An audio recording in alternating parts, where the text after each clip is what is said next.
কি বন্ধু, বিয়ে শাদী করার তো অনেক দিন হলো। আচ্ছা, তুই কি তোর বউয়ের দেনমোহরনা পরিশোধ করে দিয়েছিস? দূর উল্লে কি আর কাইও পরিশোধ করে। আমি বেতন পাই 10,000 টাকা, আমার দেনমোহর ধরছে 5 লাখ টাকা। হ্যাঁ, বিয়ের সময় আব্বা বলছে যে হ্যাঁ দেবো, আব্বা পরিশোধ করুক, আমি না হয় বউয়ের হাত ট্যাং ধরি পরে মাপ নেব। বিশাল বড় ফান্দে পড়ে আছিস বন্ধু। যে ব্যক্তি মহারানা উল্লেখপূর্বক বিয়ে করে অথচ অন্তরে স্ত্রীকে মহারানা আদায় করার নিয়াত থাকে না, সে ব্যক্তি যেন জেনা করে, অর্থাৎ পর স্ত্রীর সাথে বেবিচার করলে যে গুনাহ হয় সেই গুনায় সে লিপ্ত থাকে।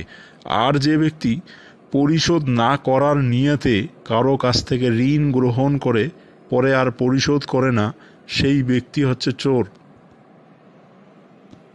খুব অবাক করা তথ্য দিলে বন্ধু। আমি এখন নিয়ত করলাম, আমি আমার স্ত্রীকে অল্প কিছু অর্থ হলেও দিয়ে তার কাছ থেকে মাপ চেয়ে নেব। শোন, এই যে নিয়াত করলি এ কারণেও আল্লাহ তোকে মাফ করে দিতে পারে। কেয়ামতের দিবসে মহান আল্লাহ তাআলা অনেক মানুষের ডান হাতে আমল নামা দেবেন এবং ওই মানুষগুলো তাদের আমল নামায় দেখতে পাবে যে হজ আছে, ওমরা আছে, জিহাদ আছে এবং অনেক সওয়াব তারা দেখতে পাবে সেখানে। তারা আল্লাহকে বলবে যে আল্লাহ, এটা আমার আমল নামা নয়, কেননা আমি এই আমলগুলো পৃথিবীতে করিনি। তখন আল্লাহ তাআলা বলবেন যে তুমি দুনিয়াতে বলতে যে আমার যদি সম্পদ থাকতো তাহলে আমি হজ করতাম, জাকাত দিতাম, সদকা দিতাম। তোমার এই বিশুদ্ধ নিয়াত থাকার কারণে তোমাকে আমি এই সওয়াবগুলো দান করেছি। শোন, তোকে একটা ছোট্ট হাদিস বলি।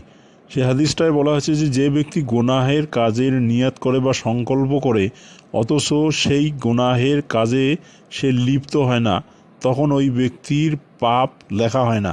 কিন্তু যে ব্যক্তি গুনাহের নিয়াত করে বা সংকল্প করে এবং সেই পাপ সংগঠিতও করে, তখন তার আমল নামায় একটা গোনা লিপিবদ্ধ করা হয়।